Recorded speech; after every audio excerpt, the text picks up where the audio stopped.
अस्सलामु अलैकुम प्यारे दोस्तों, आज की इस वीडियो में हम आपको नॉर्थ कोरिया में हुए अल्लाह के एक ऐसे करिश्मे के बारे में बताने वाले हैं जिसको देखकर नॉर्थ कोरिया के सुप्रीम लीडर जिम कॉन्ग भी हैरान हो गए और अल्लाह को मानने पर मजबूर हो गए। इसलिए दोस्तों, आज की ये वीडियो आप सभी के लिए बहुत ही ज़्यादा खास वीडियो है। आप इस वीडियो को पूरा आखिरी तक देखते रहिए और जल्दी से आप इस वीडियो को एक लाइक कर दें, और आपने चैनल को अभी तक सब्सक्राइब नहीं किया हुआ है तो जल्दी से आप इस चैनल को सब्सक्राइब कर लीजिए। हम आपके लिए बहुत ही प्यारी प्यारी वीडियो लाते रहते हैं। दोस्तों, आप सभी उत्तर कोरिया के अजीबो गरीब कानून के बारे में तो जानते होंगे और आप सबको ये जानकर हैरानी होगी, जहां पर हमारे देश में अभी कुछ दिनों के बाद 2022 का साल आने वाला है,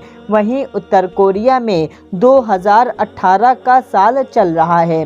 दरअसल उत्तर कोरिया एक ऐसा देश है जहां के कानून बड़े अजीबो गरीब हैं, जिनकी वजह से नॉर्थ कोरिया में रह रहे लोग बहुत ही ज़्यादा परेशानी में अपनी ज़िंदगी जी रहे हैं। हम आपको ये भी बता दें, उत्तर कोरिया में सिर्फ 3000 मुसलमान रहते हैं और वहां पर सिर्फ एक ही मस्जिद है जिसका नाम AR रहमान है। और सूरे मोमिन में अल्लाह ताला ने इरशाद फरमाया है कि काफिर की शान शौकत को देखकर कभी भी उसकी तरफ ना जाओ, ये सिर्फ उनका एक धोखा है। दोस्तों, जो लोग काफिर की शान शौकत को देखकर उनकी तरफ चले जाते हैं उनके लिए जहन्नुम की आग तय है। जो लोग नेक और अच्छे काम करते हैं उनके लिए कुरान पाक में खुशखबरी है, और जो बुरे काम करते हैं उनके लिए कुरान पाक खौफ सुनाने वाली किताब है। दोस्तों, नॉर्थ कोरिया में एक डायू नाम की औरत थी जो हर वक्त सोशल मीडिया पर लगी रहती थी। वो देखती थी सोशल मीडिया पर इस्लाम को लेकर किस तरह से खबरें चलाई जाती हैं। इस वजह से ही वो इस्लाम को जानने लगी और सोशल मीडिया पर इस्लाम को पढ़ने और समझने लगी।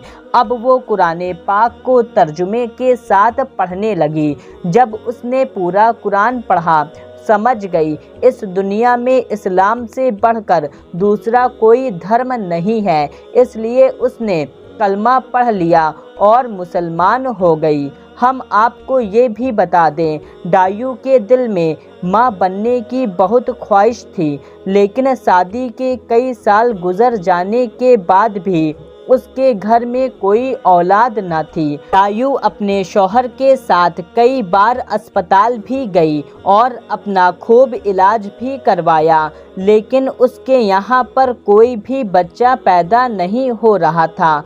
आखिर डायू और उसके शौहर को यकीन हो गया था डायू एक बांझ औरत है, इसी वजह से किसी भी डॉक्टर का कोई इलाज उस पर असर नहीं कर रहा था। ये देखकर दोस्तों, डायू बहुत परेशान और दुखी रहने लगी। जब डायू इस दुनिया से नाउम्मीद हो गई तो उसने अल्लाह ताला की बारगाह में हाथ उठाया और दुआ करने लगी और कहने लगी, ऐ अल्लाह, मुझे कुछ नहीं चाहिए, बस मेरे नसीब में औलाद का सुख लिख दे, मेरे घर में भी औलाद दे दे। इस तरह वो रोज़ अल्लाह की बारगाह में हर रोज़ दुआ करने लगी। दोस्तों, अल्लाह ताला ने उसकी दुआ को कबूल की और कुछ ही दिनों के बाद उसके पेट में दर्द होना शुरू हो गया। उसका शौहर उसको अस्पताल ले गया। जब डॉक्टर ने उसका चेकअप किया तो वो अल्लाह की रहमत से माँ बन गई थी। ये देखकर डायू बहुत खुश हुई और दिल ही दिल में अल्लाह ताला का शुक्र अदा करने लगी। फिर जल्द ही डायू का पेट एक हामिल औरत की तरह बढ़ने लगा।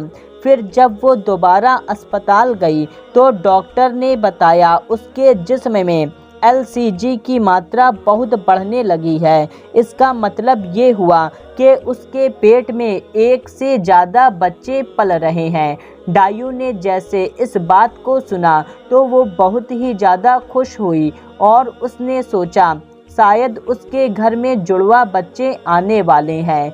फिर कुछ दिनों के बाद डायू का अल्ट्रासाउंड हुआ तो उसकी रिपोर्ट को देखकर डॉक्टर के होश उड़ गए।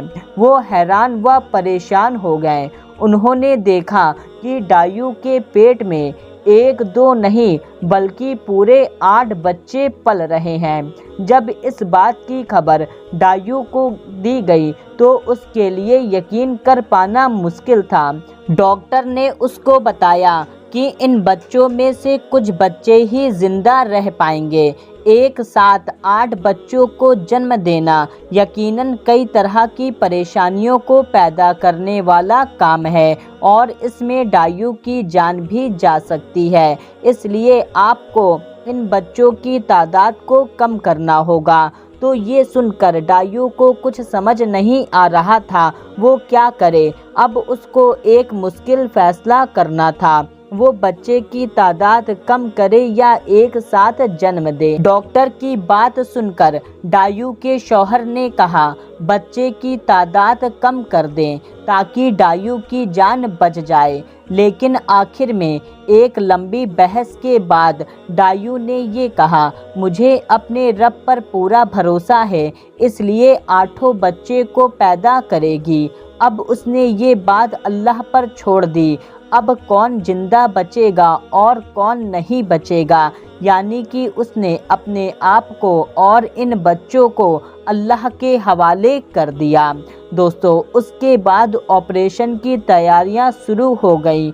उस वक्त 8 महीने का वक्त गुजर चुका था। ऑपरेशन के वक्त वहां पर 8 नर्सें मौजूद थी ताकि जब बच्चे हो तो 8 नर्स बच्चों को एक साथ उठा सके।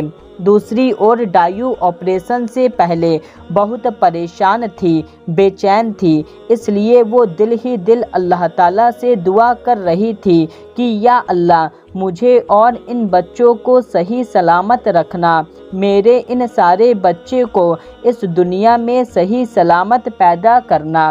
फिर डायू का ऑपरेशन हुआ। दोस्तों आप अल्लाह ताला की कुदरत तो देखें, 8 बच्चे सही सलामत पैदा हुए और हैरानी की बात ये थी कि वो सब बच्चे लड़की ही पैदा हुए। लेकिन अब उनमें जो सबसे छोटा बच्चा था वो बहुत कमज़ोर था। डॉक्टर ने बताया ये बच्चा इन सब का भाई है। पेट में ये जो बच्चा सबसे नीचे था इसलिए इसे खाना सही से नहीं मिल रहा था, इसलिए ये इतना कमज़ोर पैदा हुआ है और इसे 1 महीने अस्पताल में रखा जाएगा ताकि इसकी सही से देखभाल हो जाए और ये बच्चा जल्द से जल्द सेहतमंद हो जाए। दोस्तों डायू की इस मुश्किल घड़ी में डायू की माँ और उसका शौहर उसका साथ थे और अगल बगल के पड़ोसियों ने भी डायू की बहुत ज़्यादा मदद की थी। वो लोगों ने इस ऑपरेशन के लिए डायू को काफ़ी पैसे भी दिए थे। फिर 1 महीने के बाद डायू का वो छोटा सा बच्चा भी सही सलामत और तंदुरुस्त होकर घर वापस आ गया। तो दोस्तों देखा आपने अल्लाह ताला की कुदरत, जो अल्लाह ताला पर पूरा यकीन रखता है और अपने आप को अल्लाह ताला के हवाले कर देता है तो अल्लाह ताला भी उसके हक में बेहतर फैसला करता है। तो आप अल्लाह ताला के जितने करीब जाएंगे और जिस तरह की अल्लाह ताला से उम्मीद रखेंगे, अल्लाह ताला भी आपके साथ वैसा ही सलूक करेगा। यानी कि आपका यकीन अल्लाह ताला पर जितना मजबूत होगा, अल्लाह ताला आपकी उतनी ही हिफाजत फरमाएगा। तो दोस्तों ये वाक़या आपको कैसा लगा आप कमेंट करके हमको ज़रूर बताएं और इस वीडियो को दूसरों तक भी शेयर करें। मिलते हैं तब तक के लिए अल्लाह हाफ़िज़।